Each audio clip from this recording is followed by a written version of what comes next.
Media کے دوستوں کا شکر گزار ہوں آپ لوگ یہاں آئے جناح ہاؤس سیالکوٹ میں۔ سب سے پہلے جی میں اپنے ریزگنیشن کے حوالے سے، استعفے کے حوالے سے بات کرنا چاہتا ہوں۔ عجیب طرح کی رومرز اور چیم گوئیاں کی جا رہی تھیں۔ میں نے جو ریزگنیشن کیا اپنی خواہش سے، اپنی مرضی سے، پرائم منسٹر صاحب سے میں نے بات کی، کیونکہ ضلع سیالکوٹ میں تحصیل ڈسکہ میں NA-75 میں الیکشن تھا، اور میں اسے سمجھتا ہوں کہ آج پارٹی کو، پاکستان تحریک انصاف کے ورکرز کو میری ضرورت تھی گراؤنڈ پہ، الیکشن کمپین پہ۔ تو یہ میرا ایک ذاتی فیصلہ تھا جس پہ میں نے ریزگنیشن دیا، اور انشاءاللہ تعالی الیکشن کے بعد بہت جلد ذمہ داریاں بھی سنبھالوں گا۔ پرائم منسٹر عمران خان اپنے لیڈر کے ساتھ پہلے دن سے کھڑا ہوں، اور انشاءاللہ تعالی آخری دن تک کھڑا رہوں گا اپنے لیڈر کے ساتھ۔ آپ سب جانتے ہیں ہفتے کے روز PDM کی 11 جماعتوں نے مل کے NA-75 تحصیل ڈسکہ میں ایک جلسی کی۔ ہم لوگ تو ایکسپیکٹ کر رہے تھے، جس طرح آر اور پار کی یہ باتیں کرتے ہیں، اور مریم صفدر صاحبہ آ رہی ہیں اور ضلع سیالکوٹ کو یہ نون لیگ کا قلعہ کہتے ہیں، اور میں سمجھتا ہوں کہ پاکستان مسلم لیگ نون کے ورکرز کو بھی مایوسی ہوئی جس طرح کا ان کا ایک وہاں اجتماع تھا۔ اور میں اس کے ساتھ ساتھ جو کل ضلع سیالکوٹ تحصیل ڈسکہ کے پاکستان تحریک انصاف کے ورکرز نے، تحصیل ڈسکہ کے عظیم شہریوں نے ایک تاریخی اجتماع کیا، ایک ریلی نکالی، اور میں سمجھتا ہوں میڈیا کی آنکھ ہی پاکستانی قوم کو دکھا سکتی ہے کہ ایک طرف پورے پنجاب کی لیڈرشپ تھی نون لیگ کی، مریم صفدر اسے خود لیڈ کر رہی تھی، PDM کی 11 جماعتیں مل کر بھی تحصیل ڈسکہ میں پاکستان تحریک انصاف عمران خان کے نوجوانوں کا مقابلہ نہیں کر سکے۔ دیکھیں اس کی بنیادی وجہ کیا ہے؟ اس کی بنیادی وجہ یہ ہے کہ پاکستانیوں، میں آپ کو یاد دلانا چاہتا ہوں، پہلے یہ دھاندلی کی بات کر رہے تھے، دھاندلی کا بیانیہ لے کے یہ باہر آئے، مختلف مقامات پر انہوں نے جلسے کیے۔ جب پاکستانی قوم نے انہیں رد کر دیا، بالخصوص جب انہوں نے ریاست مخالف بیانیہ دیا، جب انہوں نے ہماری فوج کے خلاف زہر اگلا، پاکستان کے لوگوں نے انہیں ریجیکٹ کیا، بالخصوص لاہور کے جلسے میں جب انہیں ریجیکٹ کیا گیا، پھر بعد میں الیکشن کمیشن کے باہر جب انہوں نے پورا، ہم نے انہیں فری ہینڈ دیا اور آپ کے سامنے مٹھی بھر لوگ یہ اکٹھے کر سکے۔ اب یہ پھر ایک نیا بیانیہ لے کے آئے مہنگائی کا۔ مہنگائی میں PDM اور بالخصوص PMLN کتنی سنجیدہ ہے، اس بات کا پاکستانیوں آپ اس بات سے لگا سکتے ہیں کہ مریم صفدر سیالکوٹ میں آ کے، جس خاتون کو یہ نہیں پتا کہ انڈے درجنوں میں بکتے ہیں یا کلو میں، اور وہ سیالکوٹ میں آ کے انڈے کلو میں بات کر رہی تھی، اس کی کیا قیمت چل رہی ہے، اور دوسری طرف آلو کلو کی بجائے درجنوں میں بات کر رہی تھی۔ تو جو جماعت اور جس جماعت کی لیڈرشپ اور خود کو فیوچر لیڈر کہتی ہیں اور خود کو پورٹریٹ کرتی ہیں فیوچر کا پرائم منسٹر پاکستان کا، مہنگائی کے حوالے سے یہ لوگ کتنے سنجیدہ ہیں آپ یہاں سے اندازہ لگا لیں۔ جن لوگوں کو یہ نہیں پتا آلو انڈے درجن اور کلو میں کیا ہوتے ہیں، یہ نکلے ہیں پاکستان کے لیے آواز نکالنے چاہیے، مہنگائی ہے۔ اور تیسری بات جو میں خاص طور پہ تحصیل ڈسکہ کے شہریوں کو، عظیم شہریوں کو پیغام دینا چاہتا ہوں، دیکھیں یہ پہلے تحریک عدم اعتماد کی باتیں کر رہے تھے، اب ان کو یہ بھی نظر آ رہا ہے کہ تحریک عدم اعتماد نہیں ہونے جا رہی۔ میں ابھی دیکھ رہا تھا میڈیا پہ رپورٹ کیا جا رہا تھا جی کہ فضل الرحمان نے دوبارہ میاں نواز شریف سے رابطہ کیا ہے جی، اور شاید استعفوں کی طرف یہ جائیں گے۔ تو تحصیل ڈسکہ کے NA-75 کے تمام ووٹرز جو مجھے سن رہے ہیں، میں انہیں بھی پیغام دینا چاہتا ہوں، یہ ووٹ ضائع کریں گے آپ کا۔ اگر یہ آپ کے ووٹ سے کہیں پہنچ بھی جاتے ہیں تو جا کے انہوں نے استعفے دینے ہیں، پہلے یہ ووٹ کی تہذیب کر رہے ہیں۔ وہ تمام MNAs یا MPAs جو ووٹ لے کے اسمبلی میں پہنچے ہیں، مریم صفدر صاحبہ خود تو نہیں پہنچی ہیں، لیکن یہ چاہتے ہیں کہ میں اگر نہیں پہنچی تو سب باہر آ جائیں۔ تو یہ پہلے ہی جو ووٹ کو عزت دو کا بیانیہ لے کے آئے ہیں، اسی میں یہ کتنے سنجیدہ ہیں، یہ سب قوم کے سامنے آ رہا ہے۔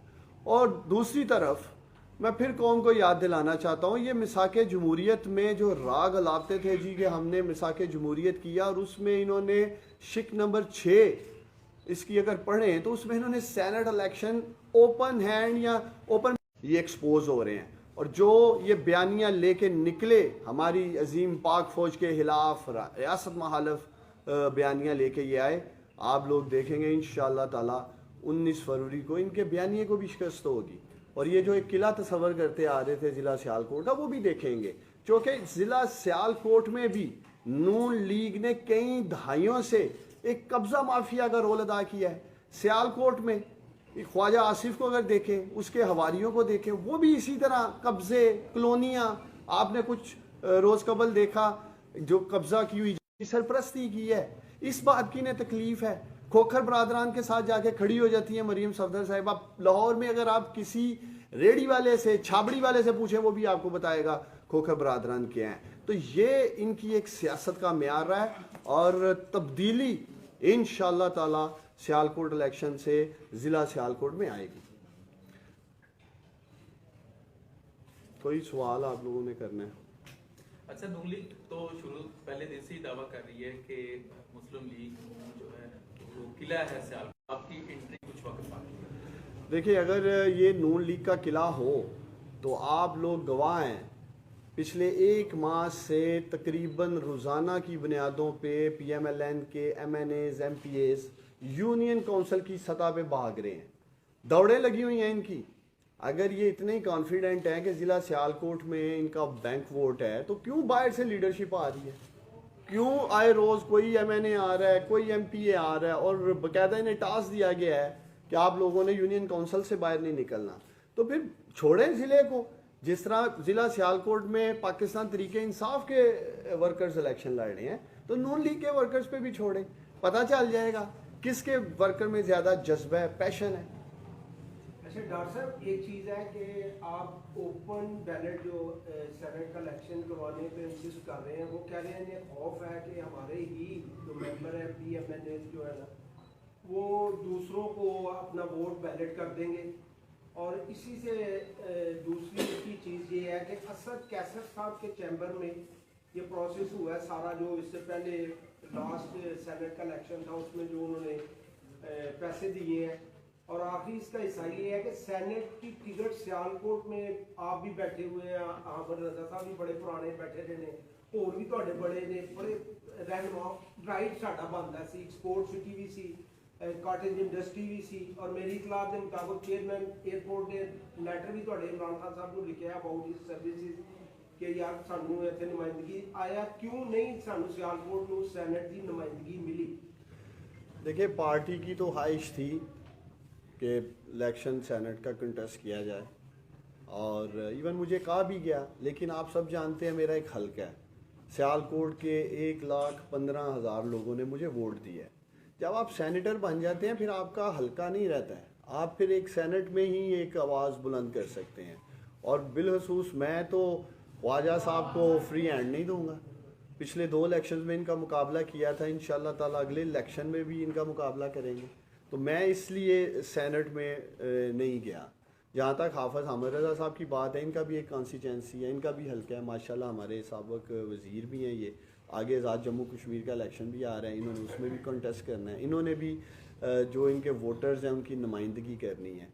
تو یہ نہیں کہ سیالکوٹ کو ایسا کوئی آفر نہیں ہوئی یا ہمیں کہا نہیں گیا، صرف یہ ایک سوچ کی بات ہے۔ میں سمجھتا ہوں کہ میں پریکٹیکل یہ جو حلقے کی پالیٹکس ہے اس میں سیالکوٹ کے لوگوں کے لیے زیادہ خدمت کر سکتا ہوں، بجائے ایک سینیٹر بن کے ایک آسان زندگی کی طرف جا سکتا ہوں۔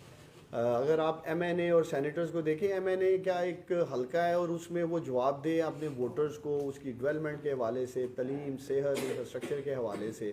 تو اس لیے میں نے تو فیصلہ کیا کہ سیالکوٹ میں، اور بالخصوص جیسے میں نے آپ کو کہا ہے کہ حایا صاحب کو ہم نے فری ہینڈ نہیں دینا ہے۔ دوسری طرف دیکھیں، آپ نے سینٹ کی بات کی ہے، خرید و فروخت کی، آپ تاریخ اٹھا کے دیکھ لیں، حکومت کے پاس وسائل ہوتے ہیں، جو بھی ماضی کی حکومت دیکھ لیں، تو اس لیے حکومت کو کیا گھبرانے کی ضرورت ہے اگر ایسی بات ہے۔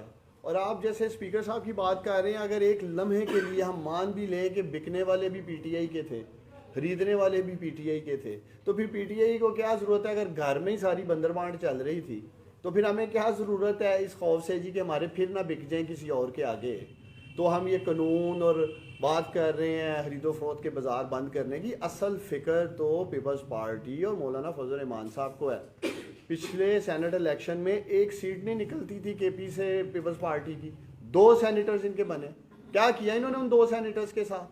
اور مولانا فضل الرحمان کے لیے تو سینٹ الیکشن جو ہے وہ مال بنانے کا ذریعہ ہے۔ سب سے زیادہ بولی تو بلوچستان اور خیبر پختونخوا میں لگتی ہے. تو ان کی تاریخ اٹھا کے دیکھ لیں کہ انہوں نے کس طرح سے ضمیر فروشی کا بازار گرم رکھا. اس لیے یہ لوگ اس ترمیم کی طرف نہیں آ رہے ہیں چونکہ انہیں یہ سب سوٹ کرتا ہے. محترم یہ بتائیے گا جس مقصد کے لیے آپ نے ریزائن دیا یا عہدہ چھوڑا ہے, اگر آپ سیٹ جیت جاتے ہیں پھر تو امید ہے کہ عمران خان صاحب آپ کو گلے بھی لگائیں گے. اگر خدا نہ خواستہ لوز کر دیے تو کیا عمران خان صاحب اس امید کے ساتھ آپ کو واپس لے جائیں گے اس جگہ پہ؟ دیکھیں پہلے تو ہار اور جیت تو اللہ کی ذات کو پتہ ہے, اور میں نے اپنے لیڈر سے تو بہت سی چیزیں الحمدللہ سیکھی بھی ہیں.